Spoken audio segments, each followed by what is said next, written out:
Hey everybody, it's me, Triple L! And now let's talk Shokugeki no Soma chapter 306. We continue the battle against Asahi, and man, in my personal experience, I have not read a manga that fluctuates so drastically between what I personally consider good and what I personally consider bad. This level of fluctuation is just kind of wowing me, because like this week's chapter compared to last week's chapter just feels nicer. I'm not sure in terms of like the level of content. Like the thing is, we're going into one of those typical Shokugeki no Soma chapters where it's, you know, it feels like we're doing it the traditional way. We're starting a cooking battle, and you know the cooking battles, those things are drawn out. They're naturally drawn out. That's how the author's always done it. So maybe, you know, nostalgia's at the forefront there. I come into this chapter and it's like, okay, yeah, this is nicely paced. People are talking. The author's getting a gag out there. People are establishing some little ideas. We have the return of some pretty nice metaphors like the wasteland or the storm or whatever it is. Like, it feels better. And even here, the hyping that was occurring in this one, mind you, there's still like that very empty hyping, but now there's constructive hyping of someone learning, oh, Joichiro is here and he is actually Soma's dad. Like, what? And you know, the comparisons that are going on here, it feels like a more solid chapter. I think partly it might also be because of the comedy that was in the chapter, or because of the mocking of shonen tropes that was in the chapter. And I'm of two minds on this. Like, firstly, I think that was hilarious. I think it's hilarious that Asahi played the stereotypical card of him being a shonen protagonist that went around learning everything, and then you have everyone else criticizing it. Like Sarge pointing out, like, no, he forced these people. He's deluded. Like, this is delusion. And then you have the Totsuki kids pointing out, like, hey, who are those guys? Now, mind you, the Soma author...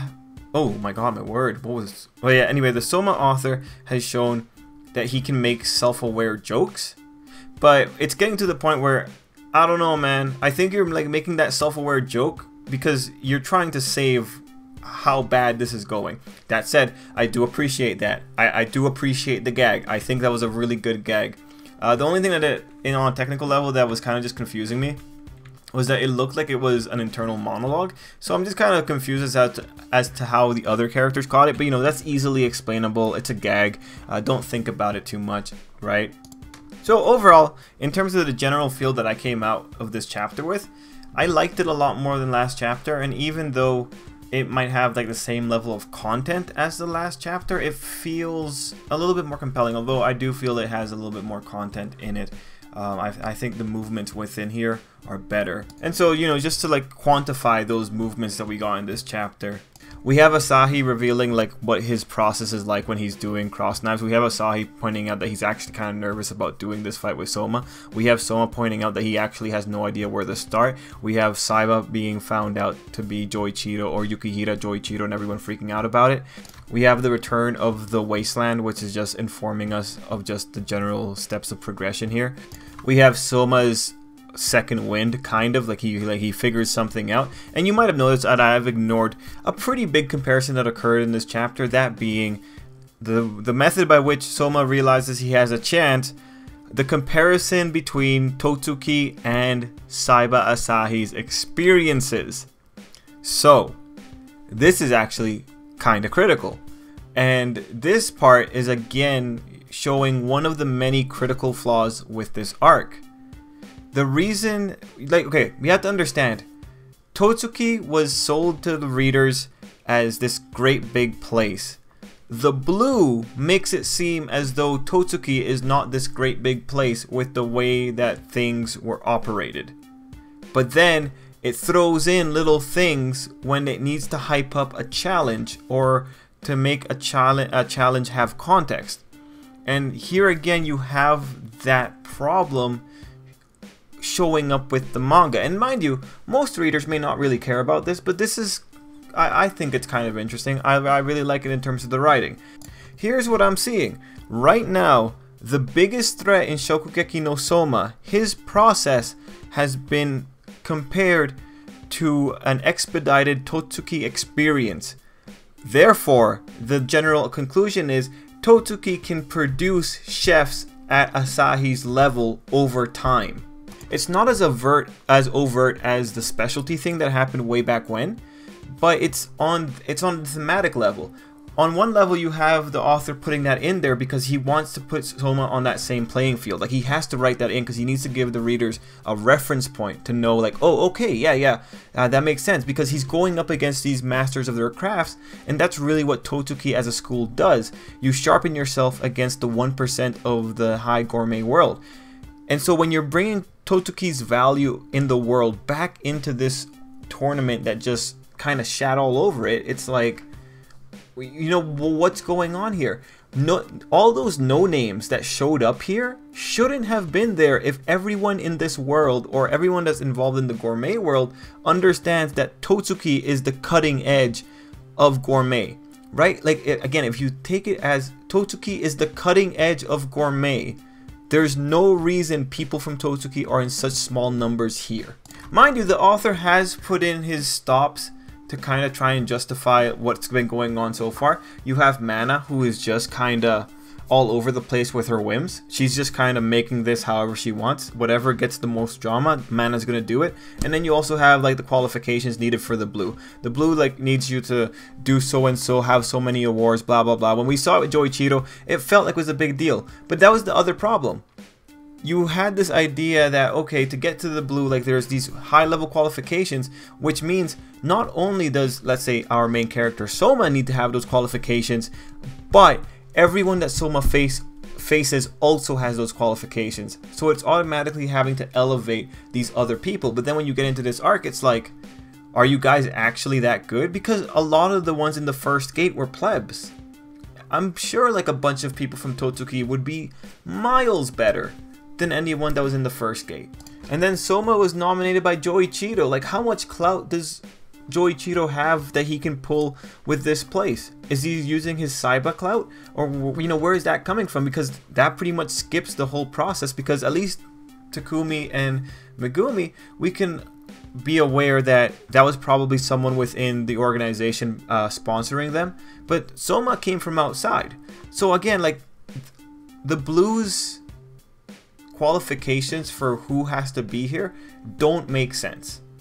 They made sense on paper, but when you actually saw the practicality of it, because of the nature of the Shokugeki no Soma manga, that being one where you need to have a bunch of people who are stupid and fail, and the one where you also need a comparison to the harsh days of Totsuki because they were too exaggerated, it just kind of compromises. And it's unfortunate. It's like, it's one of those rare instances in a story where the internal logic of the story's world just can't meet the demands of the narrative. And it is really interesting to see this kind of struggle presented throughout Shokugeki no Soma. And I do think this is like one of the things that makes this arc weaker in Shokugeki no Soma, but it's always that question of like, will people actually care? Because there's always going to be the fans that are going to say, oh man, this is terrible. And then there's always going to be the fans that are going to say like, hey, the author said blah blah blah blah blah blah blah, it's good. You know, those are the two extremes, and then there will be people in the middle.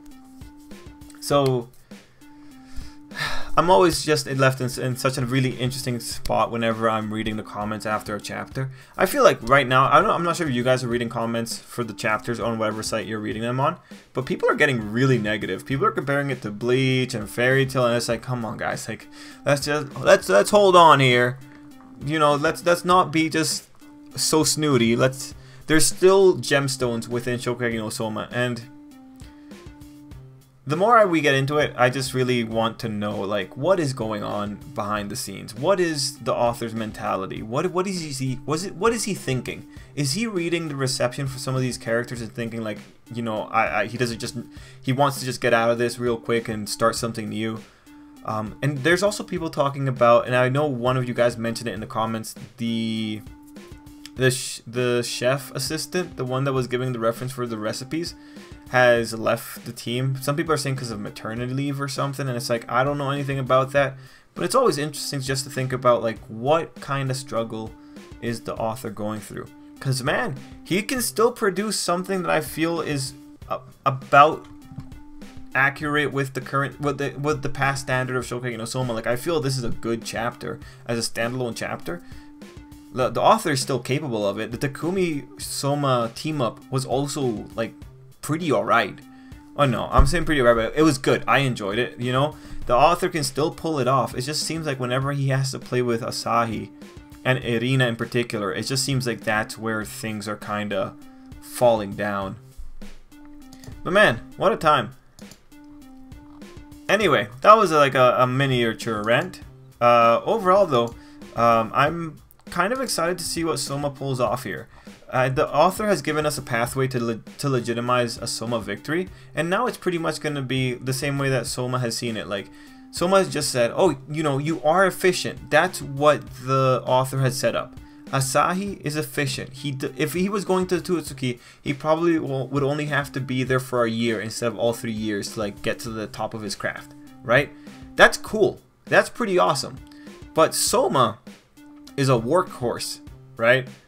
So Soma can probably get to his level, because we don't know. Like if we're now putting them on the same pathways, if Soma has put in more work that it's equivalent to like the little work that Asahi has done, then yeah, you can totally justify Soma winning.